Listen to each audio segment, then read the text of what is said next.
This next guide will take you through the process of creating an assignment for your students. So from your home screen of your course, you can click the assignments link in the navigation side. And if you've created assignments already, they will appear here. But as you can see, I have not created any.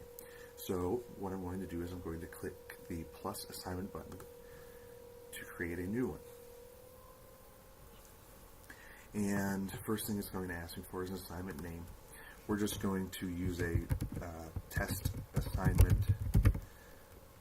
for now, since it's not going to be anything specific, just to show you for this hypothetical scenario. Now, this next part of the screen, you're going to see quite a bit from here on out. This is the Rich Content Editor, and this is where you can enter just about anything you desire, whether it be text, pictures, videos, or anything, any other kind of resource, PDF attachments, Word documents that you might want to have the students have access to for your assignment. So it could be anything from web addresses to things you've written or quotes. Really, again, it is endless what you can put in here. So you're going to put in what you would like. You have the option of a couple links within the content editor. You could embed YouTube directly by clicking on the YouTube button and searching for a video that you would like. If you've already found it on YouTube, you could copy and paste the URL into the search box.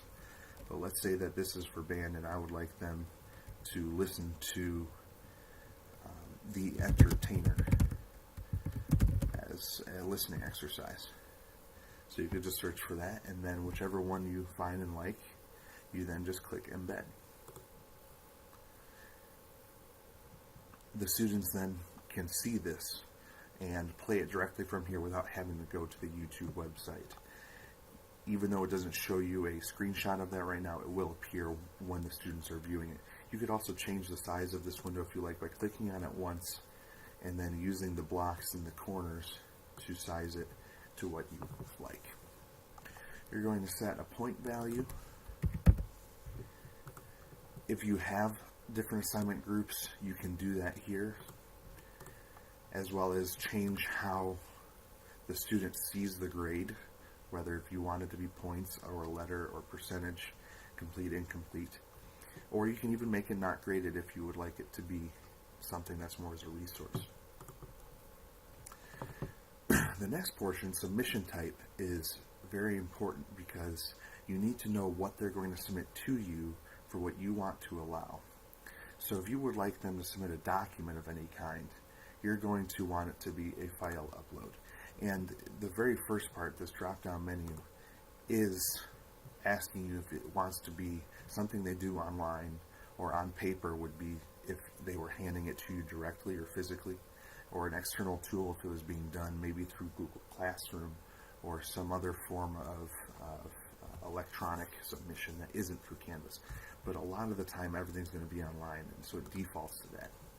The file upload would basically be just about anything you'd want. Word documents, Excel spreadsheets, PowerPoint presentations, and it also, if the feature is enabled, will allow you to pull directly from Google Drive. The students have access to Google Drive from within Canvas.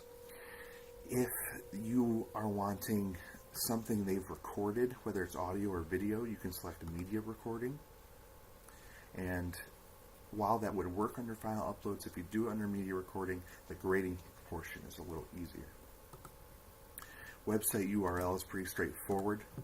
If you have something that has to be built on another website and shared, this would be a way to do it. They share the URL with you. Or if you just need simple text entry, maybe like an essay question, you could have text entry and they just simply have to type it in using the Rich Content Editor. If you have set up groups in your in your course, you could have it as a group assignment and set the group names and how many people are in those groups. It can be at random or set specifically. You can also set peer reviews, And that would mean after a student has submitted their work, they would be assigned to review the work of other students. And you can set that to be random or your choice, manually or automatically.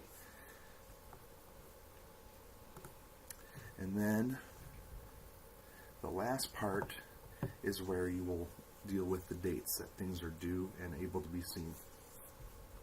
So first off, obviously due date, when you want that, the final time for the assignment to be submitted. So let's say, for instance, you want it Monday morning before school starts, and school starts at 8 o'clock. So then you would select the date of Monday the 6th, and then in the time, we can put 8 a.m.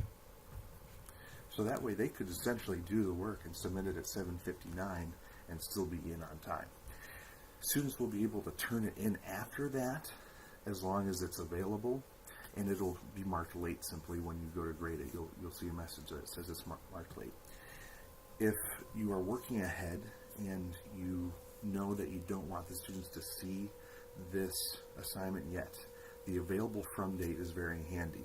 So for instance, you could have the assignment published, but they won't see it until the date you specify. So maybe we don't want them to see it till Saturday morning, because we're one of those teachers that likes to give homework over the weekend. So we would select the 4th, and then we could do 12 a.m. So that way, not until Saturday does it appear. If we didn't want students to have the option to turn it in late, we could also have the available until date be March 6th at 8 o'clock. Or maybe we want to just give them a window of time to get it in after the actual due date. So let's say 2 days, so we could give them until the 8th at 8 o'clock. And then after that point, while you will be able to see the assignment still, the students will not.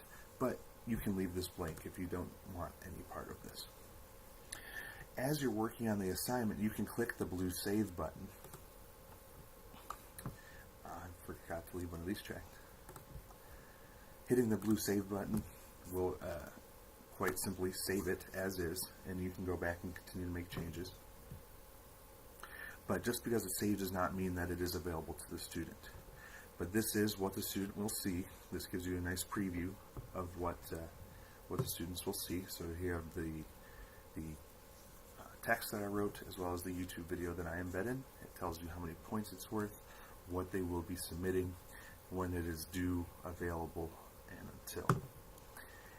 The Publish button, you'll notice, is grayed out. That means it's not published and the students can't see it. We can publish it by simply clicking that button. And then once the course is published, they will see it. The other option, if I click this back off, is when we're editing the assignment, we can, instead of just hitting Save at the bottom, we can hit Save and Publish, just to simply save a step.